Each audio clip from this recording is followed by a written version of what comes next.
பிரசாதத்தை பெற்றுக்கொண்டு வீட்டுக்கு போய் அல்லது இங்கேயே நம்முடைய உணவை முடித்து கொண்டு வீட்டில் போய் கொஞ்ச நேரம் நம்முடைய ஃபோனை எல்லாம் பார்த்து விட்டு நிம்மதியாக சந்தோஷமாக எந்த பிரச்சனையும் கவலையும் இல்லாமல் எவ்வளவு வேண்டுமோ அவ்வளவு ஏசியை வைத்துக்கொண்டு சௌகரியமாக போர்வையை போர்த்து கொண்டு தூங்குவதற்காக நம்முடைய வீரர்கள் இளைஞர்கள் எத்தனை பேர் தூக்கத்தில் இருந்து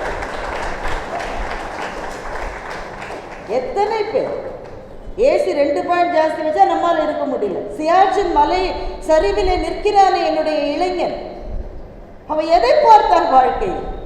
பறவைகள் வர முடியாத இடம் அது, ஒரு புல் கூட முளைக்க முடியாத இடம் அது, புல் வாழாத இடத்திலே நம்முடைய இளைஞர்கள் காவல் காக்கிறார்கள் என்றால் தேசபக்தி என்பதை நம்முடைய பிள்ளைகள் விளையாட்டுத்தனமாக எடுத்துக்கொள்ளக்கூடாது.